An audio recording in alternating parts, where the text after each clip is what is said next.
Dans l'épisode précédent, on s'était laissé sur cette île après la catastrophe. Robert, t'as plus aucune chance. Dépêche-toi. Oh, c'est moi qui ai plus aucune chance. Je suis mort. Oh la vache. On survit 100 jours sur une île volante et vous choisissez ce qu'on fait au prochain épisode. Entre-temps, j'ai pu me faire quelques outils en fer et surtout une épée pour me préparer à combattre les monstres qui vont apparaître là-bas. Il faut que j'arrive à avoir une nouvelle pomme de terre. En plus de ça, j'ai pu poser un petit chaudron sur le côté de mon île pour espérer que la pluie tombe dedans et qu'on arrive à se faire un seau d'eau. Mais ça aussi, c'est pas gagné. Et en attendant que ça apparaisse, on va casser notre bloc au milieu de notre île. Je vais poser tout ce qui est important et je vais aller m'occuper seulement de taper les monstres. Oula, puis y a du monde, hein. Je vais laisser les squelettes tirer d'abord sur tout le monde, et surtout je vais essayer de viser les creepers, faut surtout pas qu'ils explosent comme la dernière fois. Mais j'ai dit qu'il fallait pas qu'ils explosent. J'ai fait quelques os, ça va nous faire de nouvelles graines. Alors autre chose qui me fait dire que les creepers peuvent me voir, c'est juste tout cet endroit là. Là c'est peut-être un peu plus solide. En plus pour l'instant c'est pas fameux, je me nourris de chair putréfiée. Ok, on va se faire l'Underman, parce que si je le tape malencontreusement quand je tape les autres monstres, je suis fini, hein. Ok, deuxième Underpearl. Ah bah non, première. L'autre je l'ai perdu en mourant dans le vide l'autre fois. À part quelques points d'expérience au niveau des monstres, ça a pas donné grand chose. Mais c'est pas grave, on persévère. On a de plus en plus de fer et ça c'est bien, on va pouvoir le mettre de côté et on va surtout pouvoir s'assurer quelques graines parce qu'on peut enfin utiliser la poudre d'os normalement. Désolé Robert, t'es juste sur une des fleurs que je vais enlever. Maintenant je vais essayer de passer au niveau supérieur de l'île pour voir quel bloc on va avoir. Je suis en train de réfléchir mais j'aimerais bien mettre un bloc en dessous du bloc de l'île. Alors attendez parce que moi je suis un casse-cou, j'ai rien à perdre.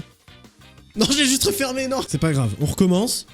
Voilà, cette fois-ci c'est bon. Oh, qu'est-ce que vous faites là vous? Mais bienvenue chez moi. Restez là, hein, profitez-en. C'est super, on a eu un cochon et un petit poulet. Le petit poulet, on peut le nourrir, on a des graines. Bon, pour le petit cochon, va falloir que t'attendes qu'on ait un peu de carottes. J'avoue, j'ai craqué, j'ai fait les autres outils en fer pour que ça aille plus vite. Après, c'est tellement pratique aussi. Let's go, les petits animaux. Au fond de moi, j'espère qu'il n'y ait plus de feuilles dans le prochain bloc parce que ça commence à m'embêter en fait de juste casser des feuilles pour rien. Ok, dernier bloc pour passer au niveau supérieur. Alors, qu'est-ce qu'on a dans cet avancement là? Oh, on a des nouvelles pierres. Oh, c'est ça que j'attendais. Que la poule pond un œuf. Et si on a vraiment de la chance, on va peut-être avoir un bébé poulet. Rien du tout. Oh, de l'argile. Est-ce qu'on peut faire des trucs en particulier avec de l'argile ou pas? Attendez, j'ai mis de la terre au-dessus d'une dripstone et je vois des petites gouttes qui sont en train de tomber du bout du stalactite. Est-ce que c'est normal? Est-ce qu'on va avoir de l'eau dans le chaudron? Je vais laisser ça comme ça puis on va voir ce que ça donne. En attendant les monstres, je compte sur vous pour apparaître, j'aimerais bien quelques patates et quelques carottes encore. J'ai continué à casser mon bloc et Robert est réapparu à l'intérieur de l'enclos. Bah écoute, tu seras en sécurité ici au moins. Il y a même des gens qui ont proposé de te faire une maison dans le dernier épisode. Mais vu comment tu te téléportes, ça va pas être possible tout de suite. Je vais continuer à casser ce bloc et on va attendre d'arriver au prochain stade de notre île. D'ailleurs, depuis la dernière vidéo, j'ai compris que j'aurais jamais d'eau avec le stalactite au-dessus. Les petites gouttes au bout qu'on voit tomber, c'est juste de la texture, y a pas vraiment de l'eau.